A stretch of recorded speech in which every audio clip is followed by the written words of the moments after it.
munaasabad lagu maamuusay soo bandhigida Haldoorka Sannadkan ayna ka soo qeyb galeen wasiirro, xildhibaanno, qorayaal, abwaano iyo mas'uuliyiin kale ayaa lagu qabtay magaalada Muqdisho. Furitaanka munaasabadaasi waxaa ka hadlay agaasimaha barnaamijka Haldoor Dayax Axmed Iley waxayna ay ka warbixisay heerarkii uu soo maray barnaamijkaasi waxaana ay xustay in ujeedada loo qabto barnaamijkan ay tahay sidii loo dhiirigelin lahaa dadka haldoorka ah ee waxtara bulshada Soomaaliyeed iyadoo arrimahaasi ka hadlaysana waxaa hadaladeedii ka mid ah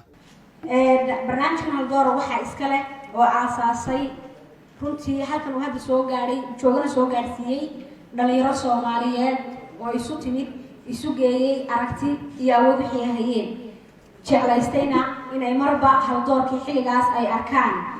ay la caweeyaan waa badan yihiin haldoorada iyo hay'adaha ummadda Soomaaliyeed balse waxaanu samayn doonaa haddii alla ka dhigo kala hormayn oo marba mid aynu waqti la caweyn doonaa Guddoomiyaha AGA Dr. Maxamed Daahir Afrax oo loo aqoonsaday haldoorkii xilligani ayaa halkaasi ka hadlay waxaana ereyadiisii ka mid ah bahda haldoor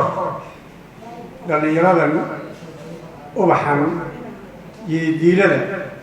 cusub igu abuuray oo runtii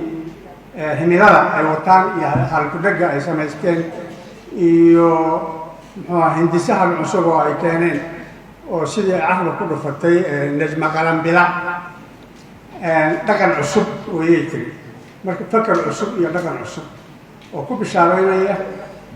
waxaa la tusraado adduunya bixeer in ay dalkan iyo dadkan iyo ummadeennu in ay mustaqbal ifaya jiil cusub oo mustaqbal ifaya u horseedi kara inuu noo soo kacayo wasiirka haweenka iyo wasiirka arrimaha dibadda xukuumadda federaalka Soomaaliya Danjire Axmed Yuusuf Cawad iyo xildhibaan Xaniifa Maxamed Ibrahim oo gabagabadii xafladaasi ka hadlay ayaa ugu hambaliyay Dr. Afrax in loo aqoonsado Haldoorka Sannadkan waxaana hadaladoodii ka mid ah waxaan ku faraxsanahay barsoonka caawa haldoorkeeni caawa loo qaatay runtii wuu istaahilaa dadkana waxaa ugu muhiimsan oo ugu qiimo badan dadka Soomaaliga markasta u ololeeya markastana ka shaqeeya in Soomaaliga sii jiro marka habeenka haldoor uu jiro in dadku ay sheegaan kaliya kelmad positive inaysan dhihin haweenkii ragga dagaal ka dhaxeeya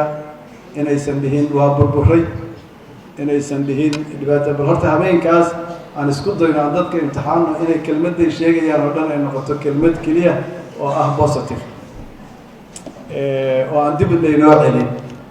oo quruxdaan iyo wanaaggan jiray farxadda barnaamijkan la yiraahdo Haldoor ayaa loogu talagalay dhiirigelinta qof kasta oo loo arka inuu bulshada Soomaaliyeed ku soo kordhiyay wax wanaagsan Xuseen Xaaji Xasan warbaahinta qaranka magaalada Muqdisho.